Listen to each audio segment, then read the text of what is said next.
a lot of people sold in December, and they were very afraid of what was happening. It was very hard to buy in December. There were a lot of unknowns, but a lot of people didn't get back in.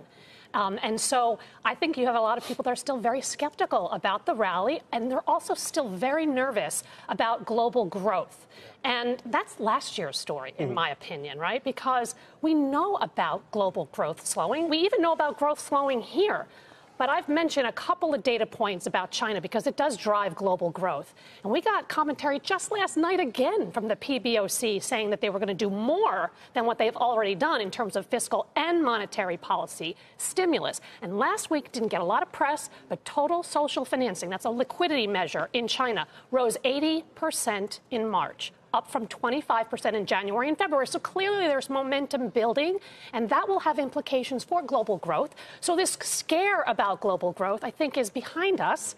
And as a result, I think earnings are going to accelerate from here. Steph's been making that call for weeks, weeks on end.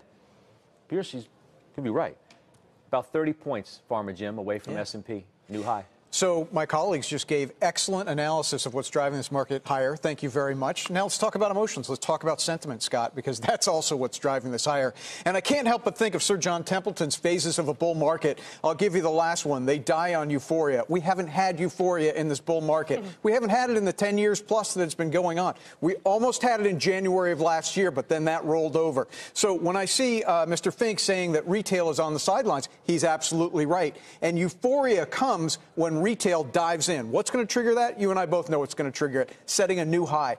We're just a little bit more than 1% away from a new high. Once that happens and the media and we start reporting it, I think that's going to trigger retail to get off the sidelines, and you may well get that parabolic rise upward. We're all going to participate and have fun with it. How about Surat, what Steph said? Are earnings going to be good enough?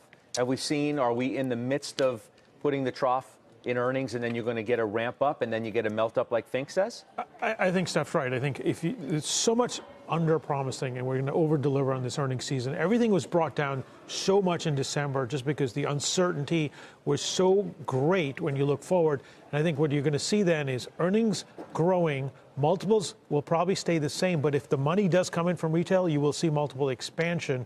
And I think a lot of that will flow into the index funds. It'll flow into ETFs. So I think the large cap liquid names are really going to benefit going forward. Yeah, Doc, you have the NASDAQ 100 briefly crossing above its all-time closing high. Yeah, you got a lot of FOMO going on there, Judge. Going into tech, as we know. It's been the leadership group of the year. Yep, technology and the fear of missing out in this big run that we've got there. And, 2,000 points and counting as far as, it's all priced in. It's not priced in. There's so much more. And again, to Mr. Fink's point about fear of missing out and people that have money on the sidelines, I'm not saying they have to chase to perform, Judge. That's not my point here. My point is that people see day after day what's going on, and then they get the sort of tea leaves that indicate that we're getting closer to a deal in China. Because he's not saying there's a fear of missing out is going to bring money in. He's sort of saying that there's been too much fear around that has driven people out. Right. And now, if they're sitting there in cash, which, again, as rates came down, that cash is worth less to them, not worthless, but worth less in terms of money in the bank than it was 6 months ago.